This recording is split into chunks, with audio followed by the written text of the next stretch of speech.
Sevgi, merhamet, sevgi.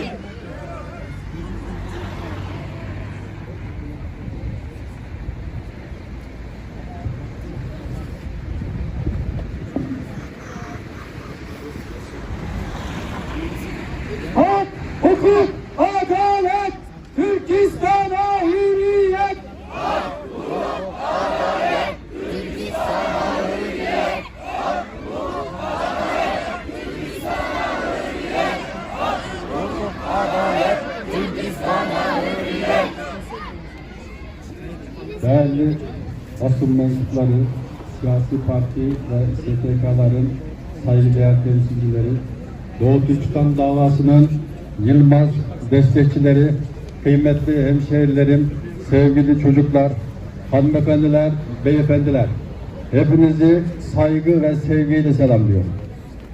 Bugün burada toplanmamızın amacı esas itibariyle Çin'in Doğu Türkistan'da çoğunluğu Uygur olmak üzere Kazak, Kırgız, Özbek gibi Müslüman Türk halklarına uygulamakta olduğu soykırım ve insanlığa karşı suç teşkil eden politikalarını lanetlemek ve hep birlikte etkin yöntemlerle Çin'in geri adım atmasını sağlayacak konsensüs için kamuoyu oluşturmaya çalışmak, aynı zamanda 5 Şubat Gulca katliamında şehit edilen kardeşlerimizi anmak ve ne yazık ki tüm önleme çabalarımıza rağmen yapılmasına engel olamadığımız 2022 kış olimpiyatlarının soykırımın merkezi olan Pekin'de yapılmasını asla ve kat'a tasvip etmediğimizi haykırmak için bulunmaktayız. Haykırıyoruz.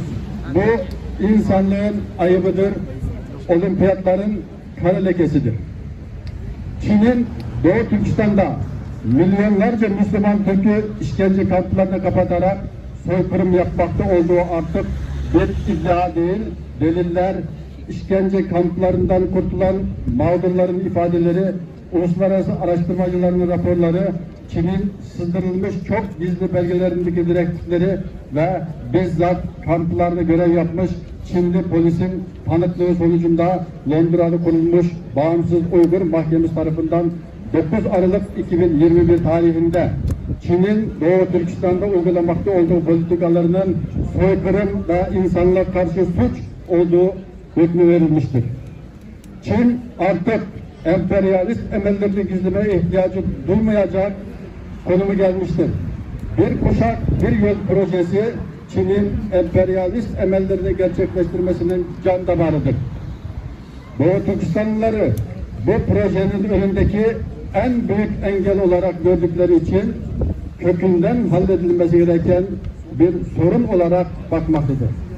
Onun içindir ki yıllardan beri sürdüre gelen asimilasyon politikasını 2017 yılından itibaren soykırım boyutuna taşımıştır.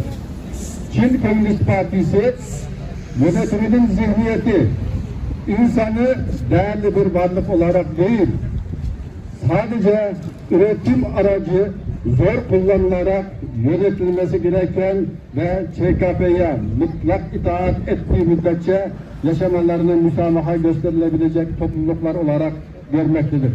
Mazlumlar burada, insan hakları nerede? Mazlumlar burada, insan hakları nerede? Mazlumlar burada, insan hakları nerede? Mazlumlar burada, insan hakları nerede? Sloganlarından bazıları: Çin Komünist Partisi'nin sözünü dinle, Çin Komünist Partisi'ne minnettar ol, Çin Komünist Partisi ile yürü, Çin Komünist Partisi sevmek vatanseverliktir, Çin Komünist Partisi her şeyin üstündedir. Çin Komünist Partisi için her şey feda edilir. Bu söylemlerden çok şey çıkartabiliriz. Doğu Türkistan işte böyle hastalıklı bir zihniyetin işgali altındadır. Çin'in yapmakta olduğu insanlık dışı uygulamaları son zamanlarda özellikle Batı ülkelerinin parlamentoları ve hükümetleri peş peşe soykırım ve insanlık karşı suç olarak kabul edip kınamakta, kanunlar çıkartıp ambargo uygulamakta ve Beijing 2022 kış soykırım olimpiyatlarını diplomatik boykot etmektedir. Ne yazık ki kardeşlerimiz ve dindaşlarımız bu konuda sessiz kalmayı, hatta Çin'in tarafında yer almayı tercih etmektedir.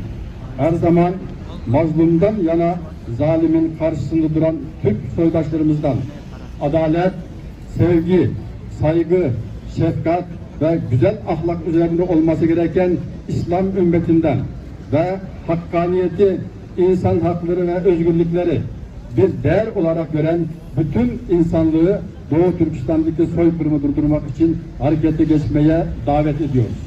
Yarın çok geç olabilir. Ulusal ve uluslararası çapta hükümetler ve uluslararası kuruluşlar nezdinde uzlaşı şekillendirerek uluslararası